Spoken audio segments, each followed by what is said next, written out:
ഗാർഹിക പ്രശ്നങ്ങളും മാനസിക സംഘർഷങ്ങളും മറ്റുള്ളവരോട് പങ്കുവയ്ക്കാൻ മലയാളിക്ക് തടസ്സമാകുന്നത് അനാവശ്യമായ ദുരഭിമാനമാണെന്ന് പറയുന്നു ദുബൈയിലെ പാസ്റ്ററും കൗൺസിലിംഗ് വിദഗ്ധനുമായ പ്രവീൺ ഡേവിഡ്.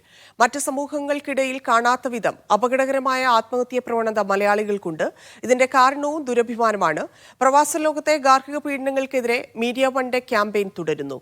മൗനം വെടിയാം, അതിജീവിക്കാം.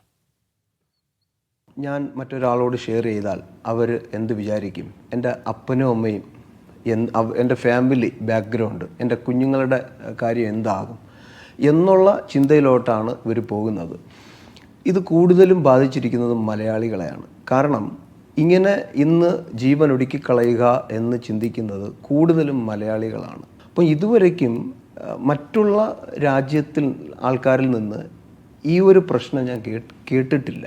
മറ്റുള്ള രാജ്യക്കാർ ഞാനിപ്പം മരിക്കും, അല്ല ഇപ്പം ഞാൻ ജീവനൊടുക്കും എന്നൊന്നും കൂടുതൽ പറഞ്ഞിട്ടില്ല. അവരതിന് പരിഹാരമാണ് ശ്രമിക്കുന്നത്. ഒരു പ്രശ്നം വരുമ്പം ഷെയർ ചെയ്യാൻ പാടില്ലാത്തവരോടല്ല ഷെയർ ചെയ്യേണ്ടത്, അതിന് ഉത്തരവാദിത്വപ്പെട്ടവരുണ്ട്, അവരോട് നമ്മൾ ഷെയർ ചെയ്യുക.